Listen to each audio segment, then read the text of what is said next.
ಜೈ ಶ್ರೀರಾಮ್. ನಮಸ್ಕಾರ ಸ್ನೇಹಿತರೆ. ಇದೇನಪ್ಪ ಟೋಪಿ ಹಾಕೊಂಡು ಮಾಸ್ಕ್ ಹಾಕೊಂಡು ಆಪರೇಷನ್ ಮಾಡಕ್ ನಿಂತಿದ್ದೀನಿ ಅಂತ ಅಂತೀರಾ? ಹೌದು, ಇದು ಕೂಡ ಒಂದು ರೀತಿ ಆಪರೇಷನ್ ಇದ್ದಂಗೆ. ಸೊ ನಮ್ಮ ಮಂಡ್ಯದ ಜನತೆಗೆ ಒಂದು ಒಳ್ಳೆ ರೀತಿ ಆಹಾರ ಕೊಡಬೇಕು ಅನ್ನೋದು ನಮ್ಮ ಮಹದಾಸೆ. ಆ ಕಾರಣಕ್ಕಾಗಿ ಇವತ್ತು ಭಾನುವಾರ ಒಂದು ಸ್ಪೆಷಲ್ ಡಿಶನ್ನ ಮಾಡ್ತಾ ಇದ್ವಿ. ಅದು ತರಕಾರಿ ಪಲಾವ್, ಸಿರಿಧಾನ್ಯದ ತರಕಾರಿ ಪಲಾವ್.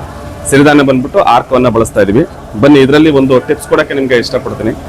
ನೋಡಿ, ಇದು ರಾತ್ರಿ ನಾವು ಮನೆಗೆ ಹೋಗ್ಬೇಕಾರೆ, ಅಂಗಡಿ ಕ್ಲೋಸ್ ಮಾಡ್ಕೊಂಡು ಮನೆಗೆ ಹೋಗ್ಬೇಕಾರೆ ನೆನೆಸಿಟ್ಟಂತಹ ಆರ್ಕ ಇದು. ಈ ಆರ್ಕವನ್ನು ಮೊದಲು ನೀವು 5-6 ಸಲ ನೀರಲ್ಲಿ ತೊಳಿಬೇಕಾಗುತ್ತೆ. ತೊಳೆದಾದ ನಂತರ ಒಂದು ಅಪ್ರಾಕ್ಸಿಮೇಟ್ ಇದು ಮುಳುಗುವಷ್ಟು ನೀರು, ಅಂದರೆ ನಾನು 2 ಲೋಟ ನೀರು ಹಾಕಿದ್ದೀನಿ. ಇದೊಂದು ಅಳತೆ. ಇದ್ರ ಜೊತೆಗೆ 1 ಲೋಟಕ್ಕೆ 3 ಲೋಟ ನೀರು ಹಾಕ್ತೀವಿ. ಇನ್ನು ಮಿಕ್ಕಿದ ನೀರನ್ನು ನೀವು ಹಾಕ್ಬೇಕಾಗುತ್ತೆ. ಬನ್ನಿ ನೋಡಿ, ಬೇರೆ ಎಲ್ಲವೂ ಕೂಡ ನೀವು ಬೇರೆ ಪಲಾವ್ ಏನು ಮಾಡ್ತೀರಿ ಅದೇ ರೀತಿ. ನಾನೀಗ ಇದಕ್ಕೆ ಶುಂಠಿ, ಬೆಳ್ಳುಳ್ಳಿ, ತರಕಾರಿ, ಚಕ್ಕೆ, ಲವಂಗ, ಜೀರಿಗೆ ಎಲ್ಲ ಹಾಕ್ಕೊಂಡು ಎಲ್ಲ ರೆಡಿ ಇದೆ. ಇದು ತರಕಾರಿ ಆಯ್ತಾ, ರೆಡಿ ಇದೆ. ಈಗ ನಾನು ನೀರು ಹಾಕ್ಬಿಟ್ಟು ಸಿರಿಧಾನ್ಯ ಹಾಕ್ತೀನಿ. ಸಿರಿಧಾನ್ಯ ಮಾತ್ರ ಇದೊಂದು ವೆರಿ ಇಂಪಾರ್ಟೆಂಟು. ಸಿರಿಧಾನ್ಯದ್ದು ನೀವು ಪಲಾವ್ ಮಾಡ್ಬೇಕಾದ್ರೆ, ಏನೇ ಮಾಡ್ಬೇಕಾದ್ರೆ ಕೂಡ ನೈಟು ನೀರಲ್ಲಿ ತೊಳೆದು ನೆನೆ ಹಾಕಿರ್ಬೇಕಿರುತ್ತೆ. ಈ ನೀರನ್ನು ದಯಮಾಡಿ ಚೆಲ್ಬೇಡಿ, ಇದು ವೆರಿ ಇಂಪಾರ್ಟೆಂಟ್ ವಾಟರ್. ಸಿರಿಧಾನ್ಯದಲ್ಲಿ 2 ಫೈಬರ್ ಇರ್ತವೆ. ಒಂದು ಧಾನ್ಯದ ಒಳಗಡೆ, ಅದು ನೆನೆಯಬೇಕು. ಇನ್ನೊಂದು ಆಚೆ ಕಡೆ ಅಂತ ನೀರಲ್ಲಿ ವಾಟರ್ ಸಾಲ್ಯುಬಲ್ ಫೈಬರ್ ಅಂತ ಇರ್ತದೆ. ನೀವು ಆ ನೀರನ್ನ ಚೆಲ್ಬಿಟ್ರೆ ಅದು ವೇಸ್ಟು. ಹಾಗಾಗಿ ನೀರನ್ನ ಚೆಲ್ದ್ರೆ ಅಳತೆಗೆ ಎಷ್ಟು ಬೇಕು ಅಷ್ಟು ಹಾಕೊಳ್ಳಿ. 1 ಲೋಟಕ್ಕೆ 3 ಲೋಟ ನೀರು ಬಳಸಿ, ತುಂಬ ಚೆನ್ನಾಗಾಗುತ್ತೆ. ಸೊ ಇಲ್ಲಿ ನಾನು ಅಳತೆ ಮಾಡ್ಕೊಂಡಿದ್ದೀನಿ. ಅಳತೆ ಮಾಡ್ಕೊಂಡು ನೀರನ್ನ ಬಿಸಿ ಮಾಡಿ ಇಟ್ಕೊಂಡಿದ್ದೀನಿ, ಹಾಕ್ತೀನಿ. ನನಗೆ ಅಳತೆ ಗೊತ್ತಿದೆ. ಸೊ ನೀವು ಮನಸ್ಸಲ್ಲಿ ಇಟ್ಕೊಳ್ಳಿ, 1 ಲೋಟಕ್ಕೆ 3 ಲೋಟ ನೀರು ಹಾಕೊಳ್ಳಿ. ಸೊ ಎಷ್ಟು ಅಳತೆ ಬೇಕು ಅಂತ ನೀವು ಮಾಡ್ಕೋಬೇಕು.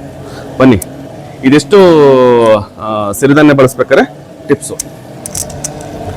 ನಾನು ನೀರನ್ನು ಒಂದು ಸ್ವಲ್ಪ ಬೇಗ ಆಗಬೇಕು ಅಂತ ನೀರನ್ನು ಕಾಯಿಸಿ ಇಟ್ಕೊಂಡಿದ್ದೀನಿ. ಮೊದಲೇ ಅಳತೆಗೆ ನೀರು ಹಾಕಿದೆ.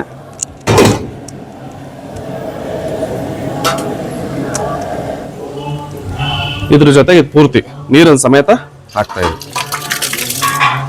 ಇದಿಷ್ಟ ಹಾಕಿದ್ರೆ ನಿಮಗೆ ಸಿರಿಧಾನ್ಯದ್ದು ಏನು ಬೇಕಾದ್ರೂ ಮಾಡ್ಕೋಬೋದು. ಬಿಸಿಬೇಳೆ ಭಾತು, ಪೊಂಗಲ್ಲು, ಉಪ್ಪಿಟ್ಟು ಎಲ್ಲದಕ್ಕೂ ಇದೊಂದೇ ಮೆಥಡ್. ಇದೊಂದು ಮೆಥಡ್ ಬಿಟ್ರೆ ಬೇರೆ ಏನು ಇಲ್ಲಿ ಸೀಕ್ರೆಟ್ ಇಲ್ಲ.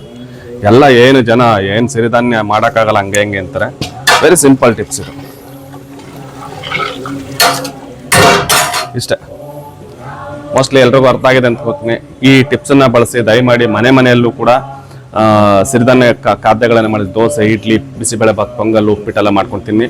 ಆರೋಗ್ಯವಾಗಿರಿ, ಇದು ನಮ್ಮ ಉದ್ದೇಶ. ಎಲ್ರಿಗೂ ಒಳ್ಳೆಯದಾಗಲಿ. ಸರ್ವೇ ಜನಃ ಸುಖಿನೋ ಭವಂತು. ಜೈ ಸಾವಯವ ರಥ, ಒಂದೇ ಗೋ ಮಾತರಂ. ನಮಸ್ಕಾರ.